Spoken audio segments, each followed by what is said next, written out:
Dear Patriots, before the news starts, please subscribe to our patriotic channel by clicking the subscribe button. Give us a thumbs up to this video.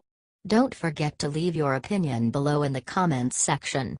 Share the news on Facebook and Twitter so you friends see it. Thank you. She's done. ESPN host called Trump a racist. What she said now will cost her everything. Yesterday, Vice President Mike Pence walked out of the Colts/49ers NFL game in Indianapolis after watching several members of San Francisco's squad take a knee and disrespect the national anthem. He's tired of the BS, just as we all are. After hearing what Pence did, Dallas Cowboys owner Jerry Jones made it abundantly clear to his players, "If you kneel, you're benched." Now, ESPN host Jemele Hill, the one who called President Trump a white supremacist and a bigot but wasn't suspended from the network, says fans should boycott the Cowboys. It's time for ESPN to say something to Hill once and for all. She can't keep costing her employers money like this. Share and comment if you agree. Twitchy.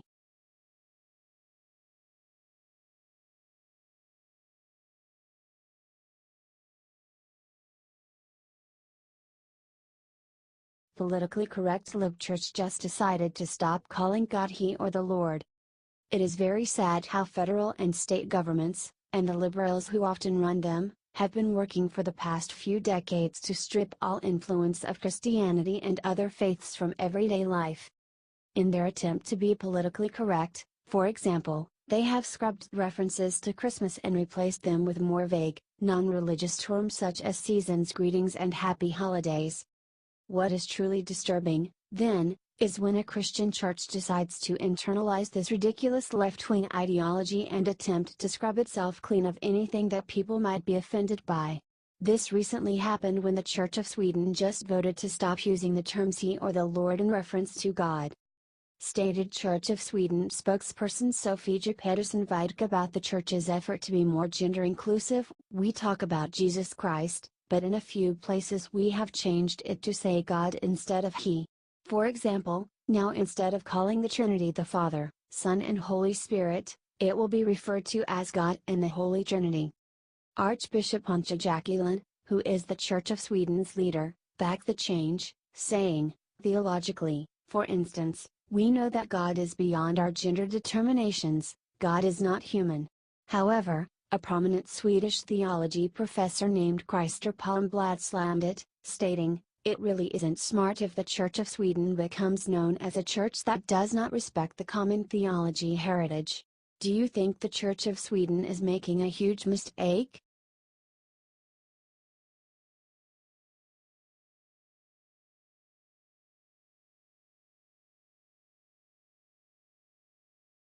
A bunch of Celine Dions but no Beatles. Dem strategist just tripped tone party's bad 2020 candidates. The Democratic Party is still reeling more than 1 year later from the gut punch it received during the 2016 election. They honestly thought that they had the presidency in the bag, and also believed that they would retake the Senate, as well. Neither of those panned out, of course, and they have been left scrambling to figure out why the Democrats are so unappealing to so many Americans, especially working class who used to regularly vote for them in Midwestern states and elsewhere. Unfortunately for the left, it does not appear that the Democrats have a hero lined up who will rescue them in 3 years. Joe Biden and Bernie Sanders are perceived to be too old, and Liz Warren and Kamala Harris are too extreme and divisive. One Democratic strategist recently shared his harsh opinion of the current crop of potential candidates. Stated Democratic strategist Phil Sanger, who worked on Hillary Clinton's failed 2008 campaign, about the current Democratic lineup, "You have a bunch of Celine Dions but there's no Beatles. This is certainly deadly, given the charisma and true star power incumbent Donald Trump has." Democratic strategist Brad Bannon said that the Democrats have a tall order in finding a Bernie Sanders-like candidate to lead them in 2020. Explained Brad about the challenge, "His people have never gone away.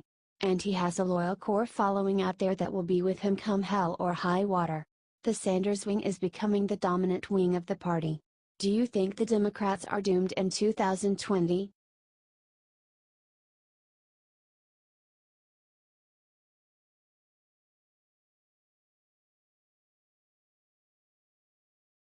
McCain just got caught mysteriously swapping his walking boot. His excuse is ridiculous. Something clearly seems to be fishy about Republican Senator John McCain of Arizona, and it goes beyond the fact that McCain has been acting like a bleeding-heart liberal Democrat lately with his outspoken opposition to President Donald Trump and his conservative agenda.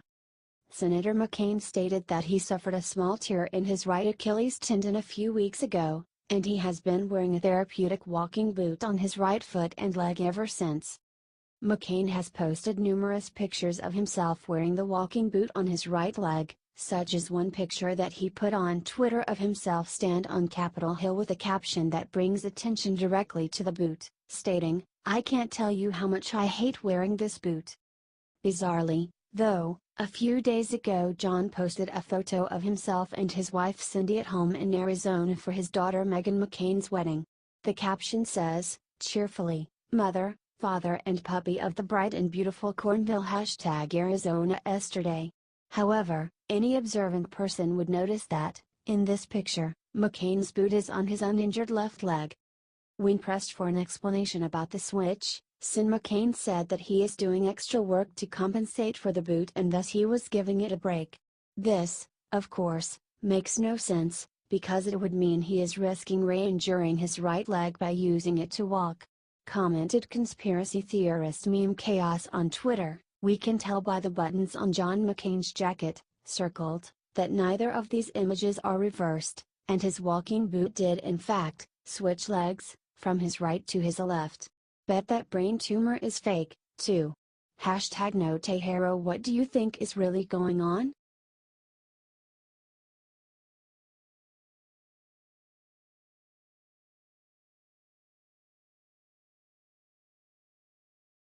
Hiding something. Robert Mueller sued for covering up something chilling. Robert Mueller may be hard at work investigating Donald Trump, but now his own team is in legal trouble. They're being sued by Judicial Watch for refusing transparency while investigating the President of the United States. On July 10, Judicial Watch submitted a FOIA request asking for basic info about the investigation into links between Trump and the Kremlin. The Justice Department failed to respond in scandalous fashion, according to the organization. In a press release, Judicial Watch said they asked for 3 items that were never revealed: a copy of the office's budget, copies of guidance memoranda about expenditures, and a copy of each document scoping, regulating, or governing the special counsel's office. After months of allegations of bias within the organization, one would think the council would be happy to comply with these basic requests, unless they contain scandalous information they don't want to get out.